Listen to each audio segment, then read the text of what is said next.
job is to sell drugs, not to kill people. It is the same thing. People who abuse drugs end up dying. Hundreds of young men and women in the privacy of their hearts harbor issues that demand for professional counseling. Something happened to me in high school.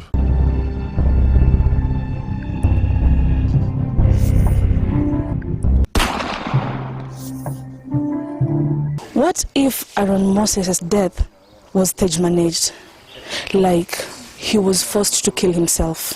Aron Moses was a sick young man who needed a real professional help. These things is a technology that actually is beyond our understanding.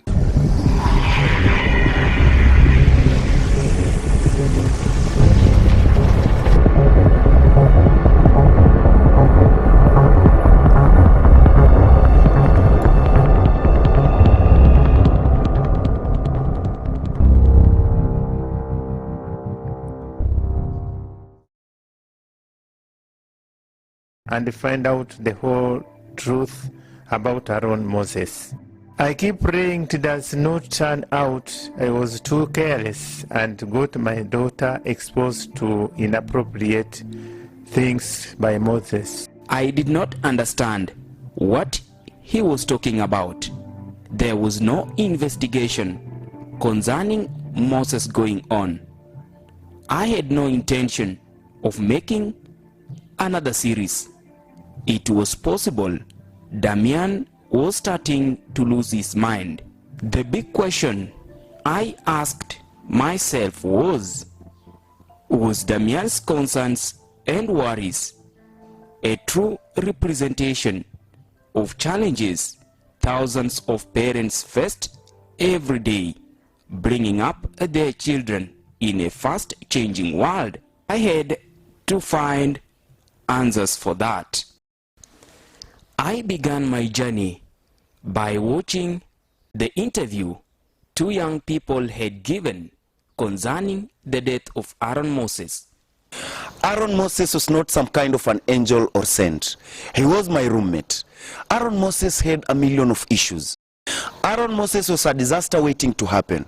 He was into all kind of stuffs, drugs. He was addicted to pornography. Not just pornography, but pornography involving children. Aron Moses was a sick young man who needed a real professional help. People like Aron Moses are the people who turn out to be great leaders when their issues are well addressed and don't get out of hand. What if Aron Moses' death was stage managed, like he was forced to kill himself? I was about to agree with the usual crowds that parents were the best people to give advice on how to deal with life issues plus, until I remembered the argument by Reverend Eli Jacobs that not all parents were equipped to handle all emerging issues negatively affecting children and young people in the changing times. When I was a young boy, at the age of 17, 18, I used to walk all the way from home, 7 kilometers from home to Luanda town, to go and queue for a call. We want just to call somebody in Nairobi. And you'll find there are so many people queuing. And you drop a shilling as you talk. And you'll find that somebody has so many coins dropping, and at the end of the day, you'll find that maybe if that box is full of shillings, you may not make a call until when the post management will have to come and withdraw all the shillings. But right now, we have a mobile phone with you. At your fingertip, you can just call somebody right now in America, in Asia, in Japan, and you talk.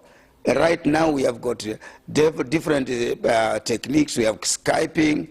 You talk as you see somebody. The technology that is presently in the world is beyond our age limit. And you can see myself, I went to school. I learned, I did my primary school, I did my high school. I went to college and trained. I became a teacher. I'm far better learned.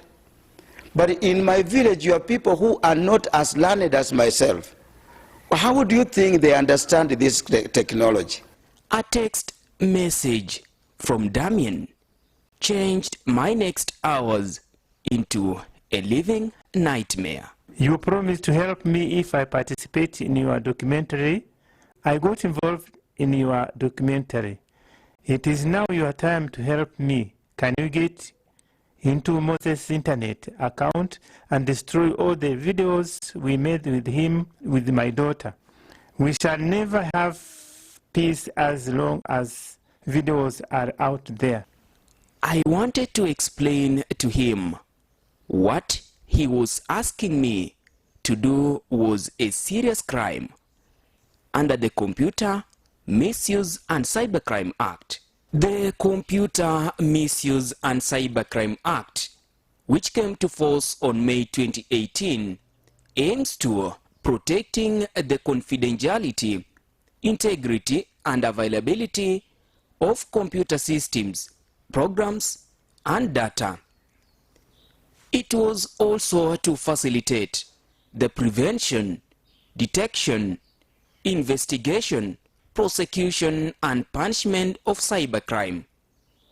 I decided to keep my promise of helping Damian, not by breaking the law, but finding out more about Moses.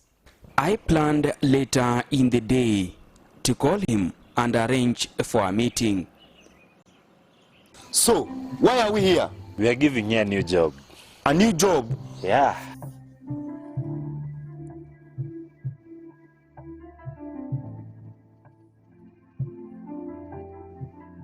My job is to sell drugs, not to kill people. It is the same thing. People who abuse drugs end up dying. I will not carry the gun. I'm not going to carry the gun. I'm not that kind of criminal.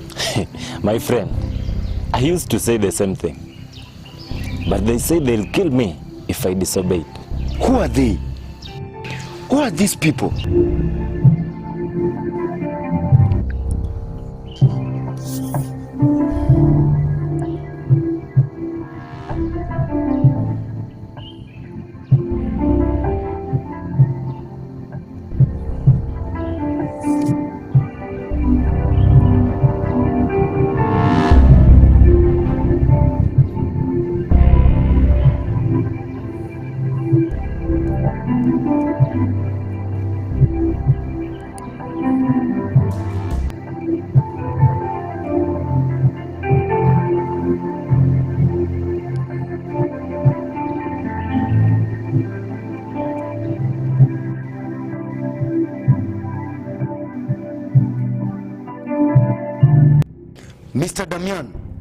Mr. Damian, how many times have I called you? Find out the internet password of Aron Moses. I know he must have given you. If you don't, we shall kill you and go after your daughter. Megan, why did you stop using the phone I gave you? Moses told me to stop using it. He gave me one of his phone to use. But you never told me about it. He said it was not necessary. He said I should keep it away from you. Megan, why did you stop using the phone I gave you? Moses told me to stop using it. He gave me one of his phone to use. But you never told me about it.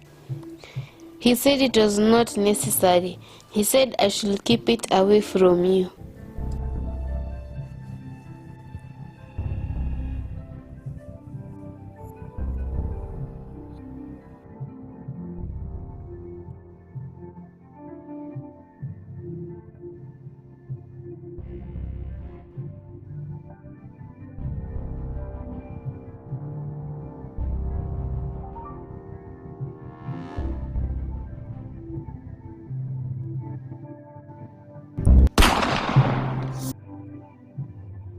As a journalist, I had been trained not to let my religion and beliefs to influence my work.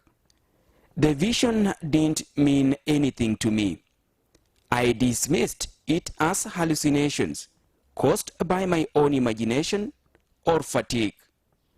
When Damian's phone suddenly went out of service, I knew I was in for a surprise.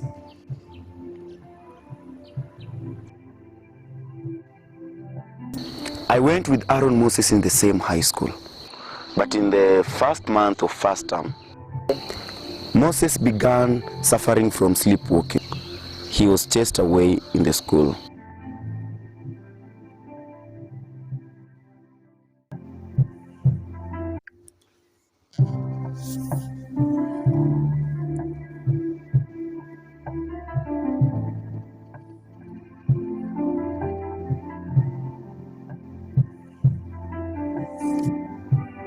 When I was a young boy, at the age of 17, 18, I used to walk all the way from home, 7 kilometers from home to Luanda town, to go and queue for a call. We want just to call somebody in Nairobi. Thank you for being a father to me I never had.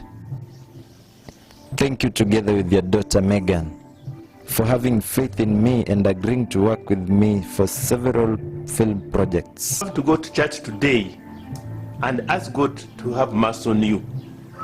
And you ask God not to destroy you. You stop listening to him, you will be very famous. Very famous. You have always wanted to become a model in this right time.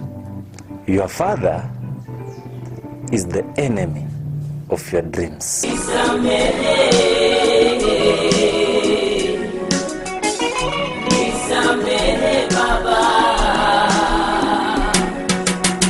Nilitembelea mbali, sikuweza kuona njia. Nikiwa kwenye njia panda, sikujua nifuate gani. Nikiwa peke yangu kwenye hiyo njia panda, sikujua nende wapi wala niulize nani njia.